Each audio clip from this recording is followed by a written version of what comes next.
Alors le fait que ce soit ma première communication vient avec des écueils que je vais me permettre d'évoquer tout de suite. Le premier étant d'avoir choisi un titre que j'ai du mal à assumer, qu'il va falloir que je défende quand même malgré tout. Euh, que j'ai un petit peu modifié, c'est-à-dire que de jeu interfaciel, je suis repassé à jeu interface qui était voilà, une première idée de terminologie, mais qui ne me satisfait pas non plus parce que ça mettrait sur le même plan le fait que ce soit à la fois un jeu et une interface, alors que interfacial laissait entendre que c'est quand même une propriété particulière de ce type de jeu, de ressembler à des interfaces, puisque c'est de ça qu'il s'agit, et puis d'avoir ajouté la notion de genre vidéoludique qui, je pense, est épineuse et voilà, en termes d'entrée, sera compliqué à défendre. Et puis le deuxième écueil, c'est celui d'avoir aussi préparé trop de choses parce que c'est la première fois que je suis là, je ne sais pas si on va me réinviter, alors je vais trop en faire. J'ai calculé que j'avais à peu près un bon 15 secondes par slide, donc à moins de vous rendre tous épileptiques, je pense que je n'irai pas au bout. Mais j'ai trouvé une astuce qui est d'avoir mis ma dernière slide à plusieurs moments. Elle va baliser comme ça ma présentation, donc ne soyez pas étonnés. Et puis ça sera comme des checkpoints, des paliers, et puis je verrai jusqu'à quel palier j'arrive à arriver, mais comme ça je retomberai quand même sur mes pattes. Oui, pardon. Alors, ce à quoi vous avez échappé quand même en termes de terminologie pour jeu interface, donc j'avais l'idée du mockware pour mock et software. Euh, Celui-là, j'ai même pas envie de le commenter, l'interface. Et disons que si je reformulais ça aujourd'hui, ce serait peut-être quelque chose qui ressemblerait plus à ça, ce serait l'interface à jouer, approche d'un motif vidéoludique pour ne pas m'embarquer dans la question du genre. Et puis pour voilà, quand même signifier cette idée d'interface ludique. Voilà, ça c'est terminé. C'est le premier palier. Non, c'était histoire d'en avoir quand même un qui fonctionne. Donc pour reformuler comment dire, redéfinir ce qu'est l'interface à partir de plusieurs sources très généralistes, c'est ce qu'on pourrait appeler donc la frontière ou la limite commune à deux plans ou deux espaces, et spécifiquement en informatique, ce qui va nous intéresser davantage ici, c'est donc un module matériel ou logiciel permettant la communication d'un système avec l'extérieur.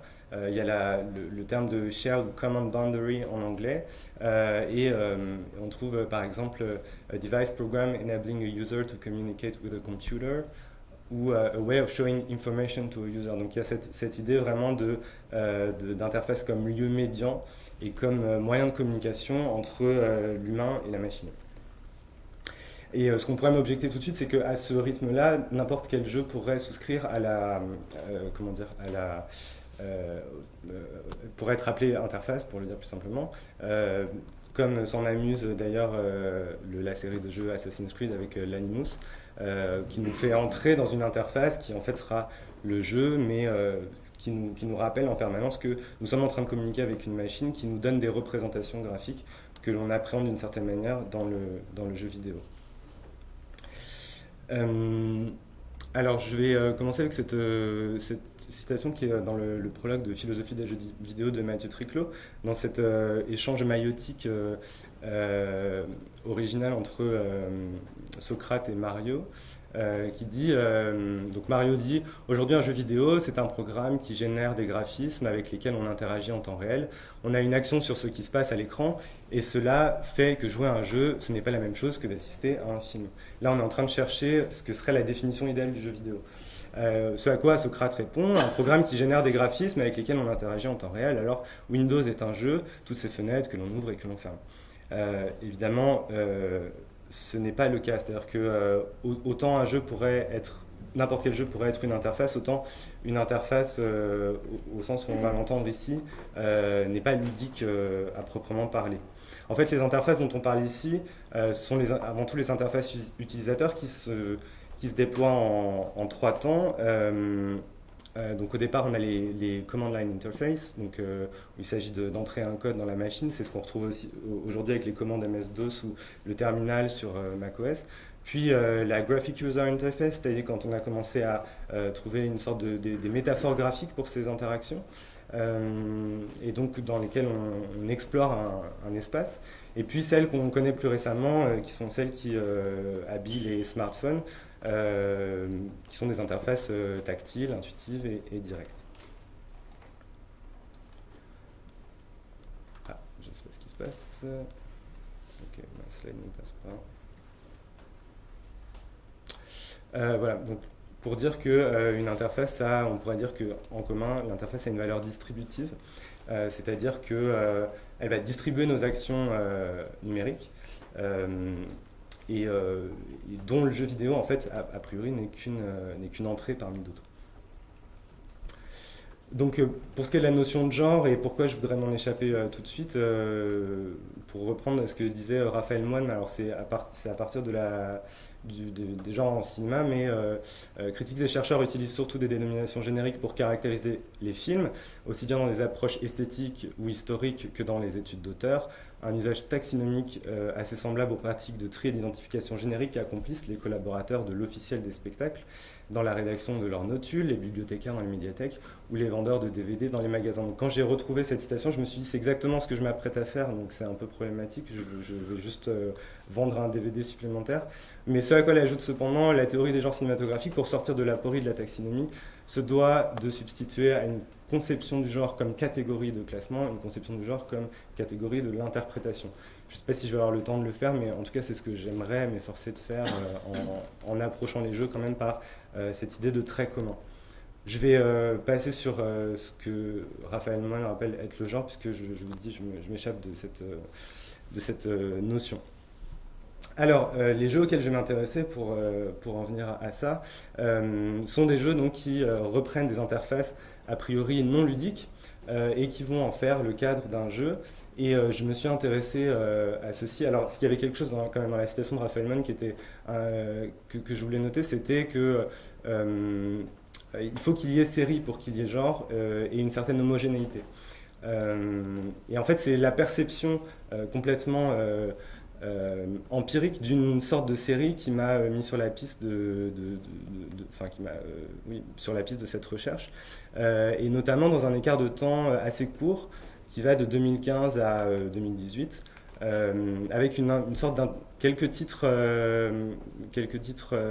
on pourrait pas dire canoniques, mais fondateurs entre guillemets, et une sorte de multiplication. On ne peut pas parler de prolifération parce que ça reste quand même des jeux, comment dire, ça reste de l'ordre de la niche, mais plusieurs titres qui utilisent ce même concept, avec dans l'idée que le plus loin que j'ai pu remonter, donc c'est un jeu qui s'appelle Uplink en 2001, qui proposait aux joueurs ou à la joueuse d'interpréter un hacker, et donc le seul jeu avec lequel on avait à interférer, c'était justement des interfaces qui simulaient le fait de hacker des ordinateurs, des serveurs, etc. Et donc la Digital Love Story, donc qui est un peu plus ancien, 2010, et qui va nettement influencer, à mon sens, certains titres auxquels je vais m'intéresser, comme par exemple Emily is Away. Et donc on voit que la notion de genre est difficile à circonscrire. On a par exemple ces entrées sur Steam, que je me suis efforcé de regarder pour les titres qui vont m'intéresser ici, en relevant un petit peu tous les mots-clés qui sont utilisés pour parler de ces jeux qui utilisent des interfaces. Donc c'est pas un nuage de mots, c'est une disquette de mots, mais l'idée c'est la même, et c'est qu'en fait à aucun moment il est vraiment question de ce mode particulier d'appréhension de l'information.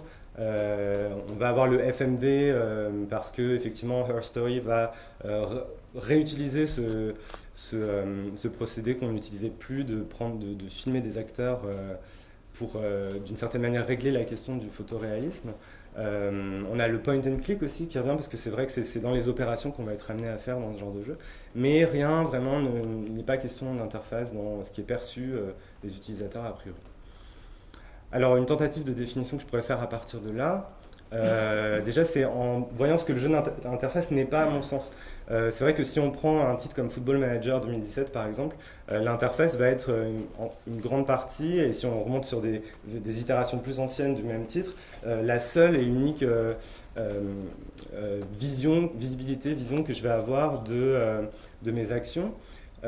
Et ce qui, à mon sens, diffère des titres que je vais évoquer, c'est que cette interface n'existe.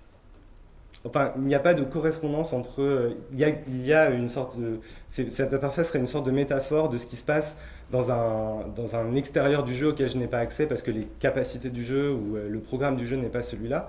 On n'est pas dans une simulation de football, par exemple. Mais on imagine que le manager que j'interprète d'une certaine manière n'a pas des tables d'informations devant lui, mais va dans un vestiaire et effectue des actions qui sont beaucoup plus humaines.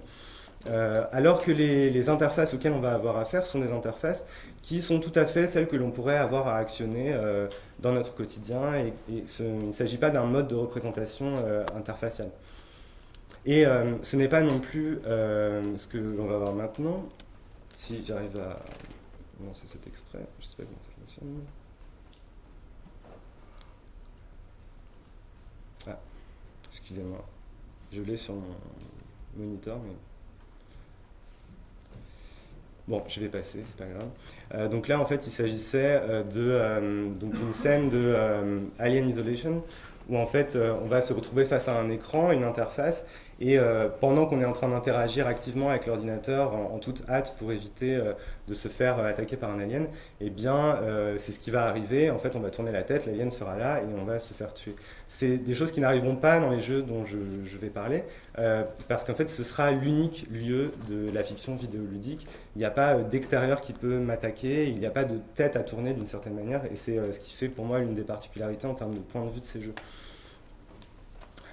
Donc une définition, ce serait, pourquoi pas, un simulacre, une remédiation ludique d'une interface non ludique, donc par exemple système d'exploitation, application logicielle, comme unique cadre spatio-temporel d'un jeu. Donc on voit qu'à nos trois formes d'interface, on pourrait peut-être en ajouter une quatrième en toute humilité, mais simplement toujours dans cette recherche peut-être de comment qualifier ces jeux, qui pourrait être la FUI, Fictional User Interface, qui aurait les capacités d'être remédié et d'être ludique.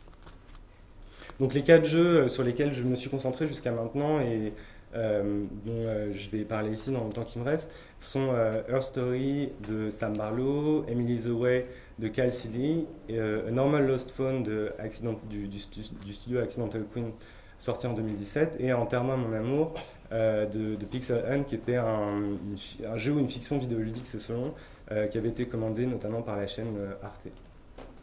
Pourquoi ces choix? Parce qu'il dessine bien, à mon avis, déjà des tendances que j'ai pu identifier dans ce type de jeu, à savoir qu'on a d'un côté des interfaces fixes et de l'autre des interfaces mobiles. Ça va être l'une des propriétés de ce genre, c'est en fait de se solidariser d'une certaine manière d'un support natif de diffusion et de chercher à être raccord avec le support qui diffuse les images.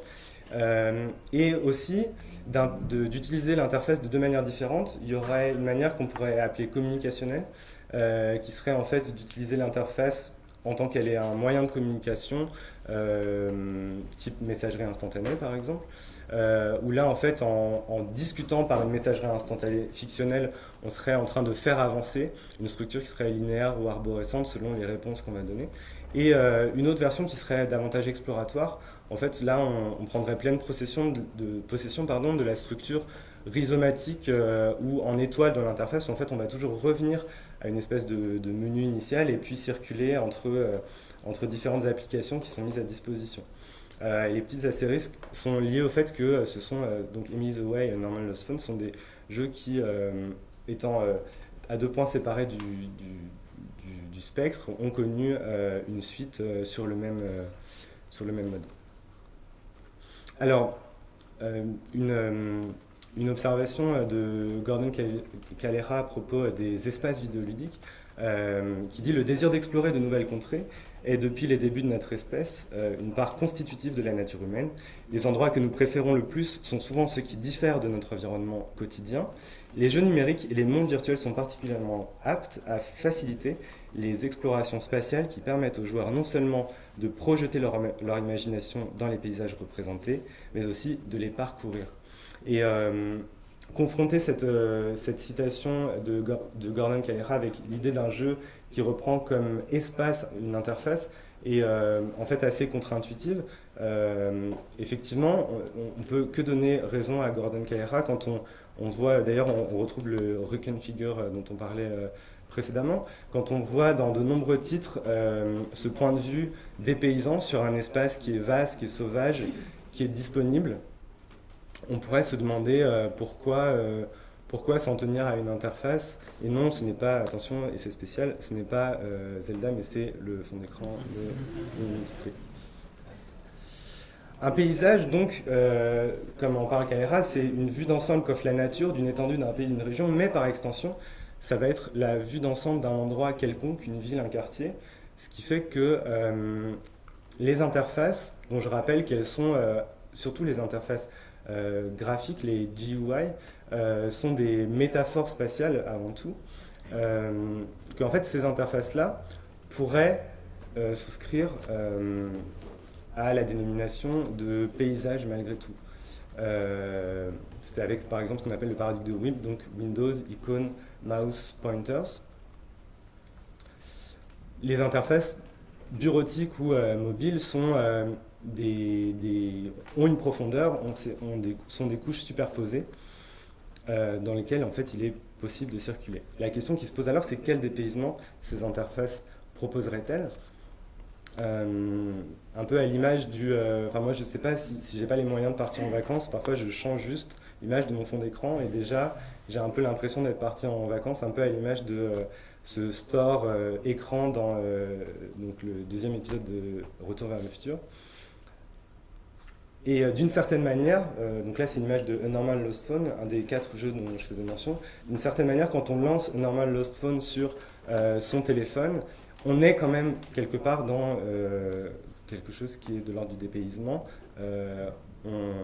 notamment quand on tient compte du fait que il n'y a rien de plus personnel aujourd'hui qu'un téléphone mobile et que tout à coup il est habillé d'une manière différente avec les données d'un utilisateur certes fictif mais qui n'est pas nous et qui nous fait justement être dépaysés de notre quotidien.